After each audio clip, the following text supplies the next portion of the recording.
যারা প্রতিদিন কম্পিটিটিভ এক্সামের জন্য প্রিপারেশান নিচ্ছেন তারা সবার আগে আমার এই চ্যানেলটি সাবস্ক্রাইব করে রাখতে পারেন। তার কারণ হলো আমার এই চ্যানেলে প্রতিটা দিন কম্পিটিটিভ এক্সামের মতো পরীক্ষার প্রশ্ন ও উত্তর সম্পর্কে আলোচনা করা হয় প্রতিটা দিন। চলুন কথা না বাড়িয়ে ভিডিওটা শুরু করা যাক। ফার্স্ট প্রশ্ন, ভারতীয় সংবিধান কয়টি তফসিল রয়েছে? উত্তরটি হলো 12টি তফসিল রয়েছে ভারতীয় সংবিধানে।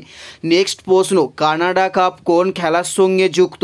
কানাডা কাপ কোন খেলার সঙ্গে যুক্ত? উত্তরটি হলো গলফ খেলার সঙ্গে কানাডা কাপ যুক্ত।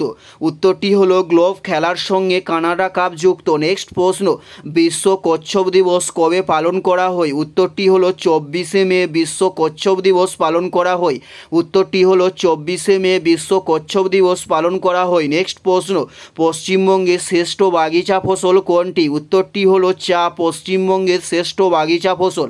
উত্তরটি হলো চা, পশ্চিমবঙ্গের শ্রেষ্ঠ বাগিচা ফসল। নেক্সট প্রশ্ন, ভারতের কোথায় সবচেয়ে বেশি সংবাদপত্র প্রকাশিত হয়? উত্তরটি হলো মধ্যপ্রদেশ রাজ্যে ভারতের সবচেয়ে বেশি সংবাদপত্র প্রকাশিত হয়। নেক্সট প্রশ্ন, ভাষাভিত্তিক রাজ্য কোনটি? উত্তরটি হলো অন্ধ্রপ্রদেশ রাজ্য ভাষাভিত্তিক রাজ্য।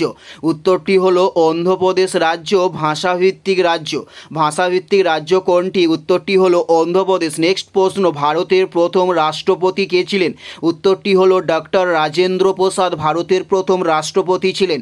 উত্তরটি হলো ডক্টর রাজেন্দ্র প্রসাদ ভারতের প্রথম রাষ্ট্রপতি ছিলেন। নেক্সট প্রশ্ন, দামোদর নদীর উৎপত্তি কোথায়? উত্তরটি হলো ছোটনাগপুর মালভূমিতে দামোদর নদীর উৎপত্তি।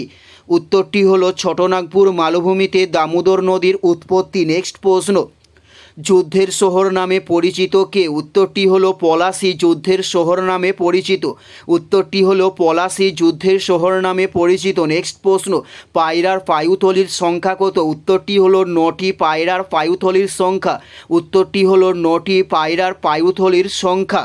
এটাই ছিল এই ভিডিওর লাস্ট প্রশ্ন। আর কোন ধরনের শিক্ষণীয় ভিডিও আপনারা প্রত্যেকে দেখতে চান অবশ্যই কমেন্টে লিখে জানাবেন। পুরো ভিডিওটা দেখার জন্য আপনাদের প্রত্যেককে আমাদের ইউটিউবের পক্ষ থেকে রইল অসংখ্য অসংখ্য ধন্যবাদ। Thanks for watching.